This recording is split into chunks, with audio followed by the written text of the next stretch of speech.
Hello friends, എല്ലാവർക്കും പുതിയൊരു വീഡിയോയിലേക്കായി സ്വാഗതം. അങ്ങനെ നോക്കുകയാണെങ്കിൽ നിയമത്തിൻ്റെ മുന്നിൽ കീഴടങ്ങാനായിട്ട് നന്ദൻ തീരുമാനിക്കുന്നുണ്ട്. അതിന് മുന്നോടിയായിട്ട് തൻ്റെ മനസ്സ് ദേവികയോട് തുറക്കുകയാണ്. അതായത് നാളെ പോലീസ് സ്റ്റേഷനിൽ പോയിട്ട് വിചാരണ, കോടതി, പിന്നെ അങ്ങോട്ട് ജയിലിലേക്ക് എല്ലാം തന്നെ ഞാൻ നേരിടാൻ തീരുമാനിച്ചിരിക്കുകയാണ്. ഏതായാലും ഞാനൊരു കാര്യം പറയട്ടെ, ഇത്രയും കാലം ഈ കാര്യങ്ങളൊക്കെ പറയാതെ ഇരുന്നത് നിന്നെ എനിക്ക് നഷ്ടമാവോ എന്നൊരു പേടി കൊണ്ടായിരുന്നു. പക്ഷെ ഞാൻ വിചാരിച്ച പോലെ തന്നെ നീ എന്നെ വിട്ടുപോയി. നിന്റെ മുന്നിൽ ഇപ്പോഴും നല്ലൊരു ഭാവിയുണ്ട്. അതെന്നെ ഓർത്തിട്ട് ഒരിക്കലും ഇല്ലാതാക്കി കളയരുത് എന്നെല്ലാം പറയുന്ന സമയത്ത് ദേവിക പറയുന്നുണ്ട്, എന്നെ പ്രണയിച്ച് ജീവിതത്തിലേക്ക് കൊണ്ടുവന്ന എൻ്റെ ഒരു ഉറ്റ സുഹൃത്തായ നന്ദുവിനെ എനിക്കിപ്പോഴും ഇഷ്ടമാണ്. അതുകൊണ്ടൊക്കെ തന്നെ ഞാൻ നന്ദുവിൻ്റെ വരവിനായിട്ട് കാത്തിരിക്കും എന്നെല്ലാം ഇങ്ങനെ ദേവികയും സങ്കടത്തോടെ പറയുന്നുണ്ട്. സംസാരിച്ചിട്ട് പിരിയണ സമയത്ത് ഞങ്ങളെല്ലാവരും നന്ദുവിൻ്റെ കൂടെ ഉണ്ടാവും എന്ന് പറയണത് നന്ദനെന്നുണ്ടെങ്കിൽ നല്ല ആശ്വാസം തന്നെയാണ് ആവണത്.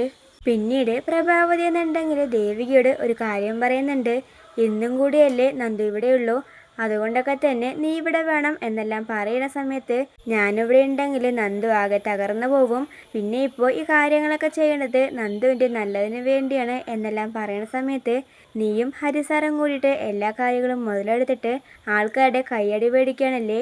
ഇസബലിയുടെ കാര്യമൊക്കെ നിന്നെ കൊണ്ട് പറഞ്ഞതല്ലേ, അവന് പറ്റിയ ഒരു കയ്യബദ്ധം മാത്രമാണിത്. നിന്നെ മറന്നിട്ട് അവനൊരു ജീവിതം പോലും ആലോചിച്ചിട്ടില്ല എന്നെല്ലാം പറയുന്ന സമയത്ത് അമ്മയ്ക്ക് അമ്മൻ്റെ മകൻ എത്ര വലുതാണോ അത്രയും വലുത് തന്നെയാണ് എനിക്കും. എൻ്റെ സ്ഥാനത്ത് വേറെ ഏതെങ്കിലും പെണ്ണാന്നുണ്ടെങ്കിൽ ഇപ്പം അവൾ ഇവിടെ കാണുക പോലും ഇല്ല. ഇപ്പം ഞങ്ങൾ എല്ലാവരും കൂടി ശ്രമിക്കുന്നത് നന്ദുവിനെ എങ്ങനെയെങ്കിലും രക്ഷപ്പെടുത്തി എടുക്കാനാണ്.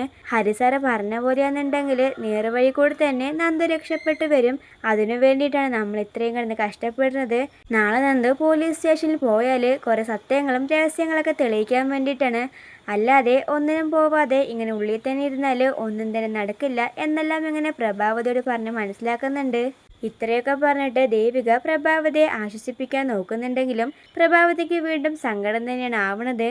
ഇതേ സമയം അരുന്ധതി എന്നുണ്ടെങ്കിൽ കാര്യത്തിൻ്റെ സീരിയസ്നെസ് ഋഷിയെ പറഞ്ഞ് മനസ്സിലാക്കാൻ ശ്രമിക്കുന്നുണ്ട്. പക്ഷെ ഋഷിയാണെന്നുണ്ടെങ്കിൽ അരുന്ധതിയോട് പറയുന്നുണ്ട്, താൻ ഉദ്ദേശിച്ച കാര്യം നടന്നില്ലെങ്കിൽ അവൻ്റെ വിചാരണയും കോടതിയും ഞാൻ തന്നെ ആയിരിക്കും എന്നെല്ലാം പറയുന്ന സമയത്ത് അരുന്ധതി എന്നുണ്ടെങ്കിൽ നല്ല ഷോക്കാവുകയാണ്. ഋഷിയെ ഒരിക്കലും ഈ കാര്യത്തിൽ നിന്ന് പിന്തിരിപ്പിക്കാൻ പറ്റില്ല എന്നൊരു കാര്യം അരുന്ധതി എന്നുണ്ടെങ്കിൽ മനസ്സിലാക്കുന്നുണ്ട്. പിന്നീട് ദേവിക എന്നുണ്ടെങ്കിൽ നന്ദു നാളെ ഹാജരാവും എന്നൊരു കാര്യം രാധികയോടും മാധവനോടും പറയുന്നുണ്ട്. എന്തു തന്നെയായാലും തൻ്റെ മകളുടെ ഭാവി എന്നെല്ലാം പറയുന്നുണ്ടെങ്കിലും എൻ്റെ സ്നേഹം സത്യമാണെന്നുണ്ടെങ്കിൽ നന്ദുവിനെ ഏതെങ്കിലും തരത്തിൽ ദൈവം തന്നെ രക്ഷിക്കും എന്നൊരു കാര്യം അവരെ പറഞ്ഞ് മനസ്സിലാക്കുകയാണ്. പിന്നീട് ഇസബല്ല എന്നുണ്ടെങ്കിൽ ഒരു കാര്യം കെവിനോട് പറയുന്നുണ്ട്. അതായത് നാളെ പോലീസ് സ്റ്റേഷനിൽ പോവാതിരിക്കാനായിട്ട് നന്ദനെ തട്ടിക്കൊണ്ടു പോവാൻ തന്നെ ഇസബല്ല എന്നുണ്ടെങ്കിൽ ഒരു അറ്റകൈ പ്രയോഗം നടത്താൻ പോവുകയാണ്. കെവിനാന്നുണ്ടെങ്കിൽ പറയുന്നുണ്ട്, ഇസബല്ല നമുക്കിത് വേണോ, സാറ് പറഞ്ഞ പോലെ നമുക്ക് ഇവിടുന്ന് മാറി നിന്നാൽ പോരെ എന്നെല്ലാം പറയുന്നുണ്ടെങ്കിലും ഇതിനൊരു അവസാനം കാണാതെ ഞാൻ എവിടേക്കും വരില്ല എന്ന് തന്നെ ഉറപ്പിച്ച് പറയുന്നുണ്ട്. പിന്നീട് ഋഷിയെ വിളിച്ചിട്ടും കാര്യങ്ങളൊക്കെ തന്നെ പറയാണ്. അതായത് നന്ദുവിനെ തട്ടിക്കൊണ്ടു പോവാൻ പോവുകയാണ്, അവനൊരിക്കലും നാളെ ഹാജരാവാൻ പറ്റില്ല എന്നെല്ലാം പറയുന്നുണ്ട്. പിന്നീട് കാണിക്കുന്നത് ഒരു കൂട്ടം ഗുണ്ടകൾ നന്ദനെ തട്ടിക്കൊണ്ടു പോവാനായിട്ട് ചന്ദ്രോത്തി വീട്ടിലേക്ക് എത്തുന്നുണ്ട്. ഏതായാലും പോലീസ് സ്റ്റേഷനിൽ കീഴടങ്ങാതിരിക്കാനുള്ള അവരുടെ ഒരു പ്ലാൻ തന്നെയാണിത്. വരാൻ പോണ എപ്പിസോഡ്സിൽ സിദ്ധാർത്ഥനും ദേവികയും ഹരിസാറും വിചാരിച്ച പോലെ തന്നെ എല്ലാ കാര്യങ്ങളുടെയും ചുരുള് അഴിയാൻ തന്നെ പോവുകയാണ്. അപ്പോൾ വരാൻ പോണ എപ്പിസോഡ്സിൻ്റെ റിവ്യൂസിനായിട്ട് ചാനൽ സബ്സ്ക്രൈബ് ചെയ്യാൻ മറക്കല്ലേ.